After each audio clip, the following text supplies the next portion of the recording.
یہ نہایت اہم ہے، خدا کا مقصد ہے، پر میں کہوں گا کہ اس کو سمجھنا ہمارے لیے بالکل بھی آسان نہیں۔ اگر ہم اس کو نہ سمجھیں تو یرمیا کی طرح جواب دینا لازم ہے، آئے خداون، اگر میں تیرے ساتھ حجت کروں تو ہی صادق ٹھہرے گا۔ آپ نے مکاشفہ 10ویں باب میں خدا کے بھید کا حوالہ دیا۔ جب خدا کی خاموشی ختم ہو گئی، خدا شریر کی بدکاری اور ذلت کو مزید برداشت نہ کرے گا، چونکہ برے کام پر سزا کا حکم فوراً نہیں دیا جاتا۔ ہم اس حجت کے بارے میں جاننا چاہیں گے۔ مجھے دوسری آیت کی وضاحت دیجیے۔ تو ان کے منہ سے نزدیک پر ان کے دلوں سے دور ہے۔ ان شریروں کی فطرت میں ہم کیا دیکھتے ہیں؟ دیکھیں بھائی، جیسا کہ یسایہ نے کہا، یہ لوگ زبان سے میری نزدیکی چاہتے ہیں اور ہونٹوں سے میری تعظیم کرتے ہیں، لیکن ان کے دل مجھ سے دور ہیں۔ یسایہ نے دلوں اور یرمیا نے ذہنوں کا باطن۔ ذکر کیا، یعنی کہ ان کا باطن اور ان کے منہ سے نکلے الفاظ اور ان کے دل میں بہت زیادہ فرق ہے، اور انسان کو بھی یہ پسند نہیں، اور انہوں نے خدا کے ساتھ ایسا رویہ قائم رکھا۔ ان کی باتیں اور ان کے کام ایک سے نہیں تھے۔ انہوں نے دوسرے لوگوں کے ساتھ ایسا برتاؤ نہیں کیا جیسا کہ انہوں نے خداوند کے ساتھ کیا۔ خدا کے سامنے ان کی باتیں شیریں تھیں، پر میں کہوں گا کہ ان کے دل برے اور بہت خراب تھے۔ سو بھائی یوسف، یسایہ نے دل اور یرمیا نے ذہن کی بات کی، پر خداوند دلوں پر نگاہ کرتا ہے، وہ ذہنوں کو آزماتا ہے، وہ چاہتا ہے کہ ان کا باطن بھی ان کی باتوں کی طرح ہو۔ بھائی یوسف، خدا نے 5ویں اور 6ٹھی آیت میں یرمیا کی حجت کا کیا جواب دیا؟ خداوند کا جواب بہت اچھا ہے، وہ خدا ہے اور اس کی سوچ ہماری طرح نہیں ہے۔ تم نے اب تک کچھ نہیں دیکھا، یعنی ہمارے خدا کے علاوہ کوئی معبود بھی صرف اپنے بندے کو تسلی دیتا ہے، پر خدا نے بتایا آنے والا وقت زیادہ مشکل ہے۔ اس نے اپنے شاگردوں اور رسولوں سے بھی یہی کہا، اور یوحنا کے 16ویں باب میں بھی یہ لکھا ہے، بلکہ وہ وقت آتا ہے کہ جو کوئی تم کو قتل کرے گا وہ یہ گمان کرے گا کہ میں خدا کی خدمت کرتا ہوں۔ اور خداوند نے ان کو بتایا تھا کہ جب یہ ہو تو ان کو پتا ہو کہ خداوند نے ہمیں پہلے سے بتایا تھا۔ 5ویں آیت میں کہا کہ اگر تو پیادوں کے ساتھ دوڑا تو انہوں نے تجھے تھکا دیا، تو پھر تجھ میں یہ تاب کہاں کہ تو سورماؤں کی برابری کرے۔ سلامتی کی سرزمین میں تو بے خوف ہے، لیکن وہ کہنا چاہتا ہے کہ تو یردن کے جنگل میں کیا کرے گا۔ میں بتانا چاہتا ہوں کیونکہ تیرے بھائیوں اور تیرے باپ کے گھرانے نے بھی تیرے ساتھ بے وفائی کی ہے، یعنی انہوں نے تجھ سے دغا کی، ہاں انہوں نے بڑی آواز سے تیرے پیچھے للکارا۔ ان پر اعتماد نہ کر، اگرچہ وہ تجھ سے میٹھی میٹھی باتیں کریں۔ اور یہاں خداوند نے یرمیا کو تنبیہ کی کہ مشکلات آنے کو ہیں، اور اس نے کہا ان کے چہروں کو دیکھ کے نہ ڈر، کیونکہ میں تیرے ساتھ ہوں۔ 7ویں آیت میں متکلم کون ہے؟ میں نے اپنے لوگوں کو ترک کیا، میں نے اپنی میراث کو رد کر دیا، میں نے اپنے دل کی محبوبہ کو اس کے دشمنوں کے حوالے کیا۔ یہ کس نے اور کس کے لیے کہا؟ خداوند، اور اس کا کلام شاندار ہے، اور میں کہوں گا کہ یہاں پر بولنے والا خدا ہے۔ یہوہ، میں نے اپنے لوگوں کو ترک کیا، ہیکل اس کا گھر ہے، میں نے اپنی میراث کو رد کر دیا۔ یہ اس کے لوگ ہیں، میں نے اپنے دل کی محبوبہ کو اس کے دشمنوں کے حوالے کیا۔ اور ایسا ہی ایک منظر غزل و غزلات کی کتاب میں موجود ہے، اور اکثر لوگوں کو اس کتاب کو سمجھنے میں مشکل پیش آتی ہے۔ اس کتاب میں خداوند اور لوگوں کے درمیان دلہا اور دلہن کا رشتہ ہے۔ غزل الغزلات کے 5ویں باب میں بادشاہ دلہن کا دلہا ہے۔ اس نے دلہن کو دشمن کے ہاتھوں میں دے دیا، کیونکہ اس نے پاس آ کر کھٹکھٹایا، اور جب اس نے پاس آ کر کھٹکھٹایا تو اس نے نہ کھولا۔ اس نے کہا وہ دروازہ نہیں کھول سکتی، اور اسی لیے وہ مڑ کر چلا گیا، اور وہاں کے پہرا دینے والوں نے اسے پکڑا، مارا اور گھائل کیا۔ میں نے اپنے دل کی محبوبہ کو اس کے دشمنوں کے حوالہ کیا۔ وہ محبت کرتا اور تربیت کرتا ہے، اور وہ ہلاک نہ کرے گا۔ اور یرمیا نے پہلے بھی یہ کہا، دشمنوں کے ہاتھ میں ہونے کے باوجود اس کو اپنے دل کی محبوبہ بولا۔ اس کی محبت لا تبدیل ہے۔ صحیح۔ خداوند کے لوگ ہوتے ہوئے ہم اس سے ایک عملی سبق حاصل کرتے ہیں۔ بھائی یوسف، جب بھی ہم تربیت اور دکھ کے بارے میں سوچیں تو لگتا ہے کہ ہم خداوند کی پرواہ اور محبت سے بہت دور ہیں، پر یہ الٹ ہے۔ عبرانیوں کے خط کے 12ویں باب میں واضح طور پر لکھا ہے کہ کیونکہ جس سے خداوند محبت رکھتا ہے اسے تنبیہ بھی کرتا ہے۔ اگر تمہیں تنبیہ نہ کی گئی تو تم حرام زادے ٹھہرے نہ کہ بیٹے، یعنی کہ نجائز فرزند۔ خداوند کا ہمیں تنبیہ کرنا ہمارے لیے خداوند کی محبت کا نشان ہے۔ اگر ہم گناہ میں گر جائیں اور خدا ہمیں تنبیہ نہ کرے تو یہ بہت خطرناک ہے، یعنی وہ آخری دن ہماری عدالت کرے گا صحیح۔ اور ہمیں اس کا حساب دینا پڑے گا۔ یہ ہولناک ہے۔ جی 14ویں آیت ہے، میرے سب شریر پڑوسیوں کے خلاف خداوند یوں فرماتا ہے کہ دیکھ، جنہوں نے اس میراث کو چھوا جس کا میں نے اپنی قوم اسرائیل کو وارث کیا، میں ان کو ان کی سرزمین سے اکھاڑ ڈالوں گا اور یہودا کے گھرانے کو ان کے درمیان سے نکال پھینکوں گا۔ اس کے بعد کہ میں ان کو اکھاڑ ڈالوں گا، یوں ہوگا کہ میں پھر ان پر رحم کروں گا اور ہر ایک کو اس کی میراث میں اور ہر ایک کو اس کی زمین میں پھر لاؤں گا۔ ان الفاظ سے کیا معلوم ہوتا ہے؟ پڑوسی کون ہے؟ اس نے لوگوں کے پڑوسی نہیں کہا بلکہ میرے سب شریر پڑوسیوں کے خلاف۔ خداوند نے خود کو لوگوں سے منسلک کیا، اور میراث سے، یعنی کہ وہ صرف ان لوگوں کے نہیں بلکہ اس کے بھی پڑوسی تھے۔ اور عبیدیہ کی کتاب میں ہم شریر پڑوسیوں کے متعلق پڑھ سکتے ہیں، اور میں کہوں گا کہ ان میں سے ایک شریر پڑوسی ادوم ہے، جی ایک شریر پڑوسی، اور اس نے کہا تجھے مناسب نہ تھا کہ تو میرے لوگوں کی مصیبت کے روز ان کے پھاٹکوں میں گھستا، تجھے لازم نہ تھا کہ گھاٹی میں کھڑا ہو کر اس کے فرزیوں کو قتل کرتا اور اس کے دکھ کے دن میں اس کے باقی ماندہ لوگوں کو حوالہ کرتا، یعنی چونکہ تو نے ایسا کیا باقی سب قوموں پر خدا کا دن آ پہنچا ہے۔ جیسا تو نے کیا تجھ سے ویسا ہی کیا جائے گا۔ اور ذکریہ کی کتاب کے پہلے باب میں لکھا ہے، اور میں ان قوموں سے جو آرام میں ہیں نہایت ناراض ہوں، کیونکہ جب میں تھوڑا ناراض تھا تو انہوں نے اس آفت کو بہت زیادہ کر دیا، اور خدا نے غیر قوموں کو لوگوں کی تربیت کے لیے استعمال کیا۔ مثلا نبوکدنضر نے اپنی حد کو پار کر دیا اور اس آفت کو بہت زیادہ کر دیا۔ جیسے ایک باپ اپنے بیٹے کو تربیت کرتا ہے پر کسی غیر کو اس کو تنگ کرنے نہیں دیتا، خدا نے اپنے بیٹے کی تربیت کی، لیکن شریر پڑوسیوں نے اس کا فائدہ اٹھایا اور اس قوم کے ساتھ ظالمانہ رویہ رکھا۔ آنے والے دنوں میں اس قوم کو ہراساں کرنے پر ان کی عدالت کرے گا۔ شکریہ۔ ابھی ہم ایک رپورٹ دیکھیں گے، پھر مطالعے میں آگے بڑھیں گے۔ عزیزو، اس کتاب کے 12ویں باب پر پہنچ کر ہم اس قوم کی زندگی کے برے حصے میں داخل ہوئے ہیں، کیونکہ اس قوم میں روشنی کی ایک ہی کرن باقی تھی، اور وہ تھا یرمیا۔ یوسیہ جنگ میں مارا گیا اور یرمیا کو اپنا گھر اور شہر چھوڑنا پڑا۔ بادشاہی شریروں کے ہاتھوں میں گئی، ان کی حالت بد سے بدتر ہوتی گئی۔ اس وقت یرمیا کے دل و دماغ میں ایک شک آیا اور اس نے سوچا کہ خدا نے اس سب کی اجازت کیوں دی؟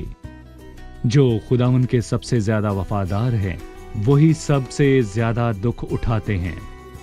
سب نے سوچا، اور زبور میں داؤد نے بھی کہا، میں نے شریر کو بڑے اقدار میں اور ایسا پھیلتے دیکھا جیسے کوئی ہرا درخت اپنی اصل زمین میں پھیلتا ہے۔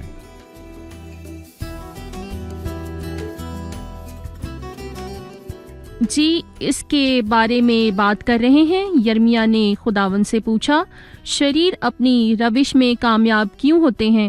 ہم نے کہا، بہت سے لوگوں نے یہی سوال کیا، ہم سب یہ سوال کرتے ہیں، پر اس معاملہ میں خداوند کا جواب ہمیشہ واضح نہیں ہوتا، یا آپ یوں کہیں کہ وہ ایک بلا واسطہ یا بالواسطہ جواب دیتا ہے۔ مثلاً جب حبقوق نے یہی سوال پوچھا تو خداوند نے اس کو جواب میں ترش رو اور تند مزاج قوم کا بتایا جو وسط زمین سے گزرتے ہیں۔ خداوند اس سوال کا سیدھا جواب کیوں نہیں دیتا؟ ہم اور باقی لوگ یہ سوال کرتے ہیں، اے خداوند، شریر اپنی روش میں کیوں کامیاب ہوتے ہیں جبکہ ایماندار اپنی زندگی میں دکھ اٹھاتے ہیں؟ یہ ایک اچھا سوال ہے۔ میں حبقوق کی نبوت میں سے اس کا جواب دوں گا۔ ہماری بہن نے اچھا سوال کیا۔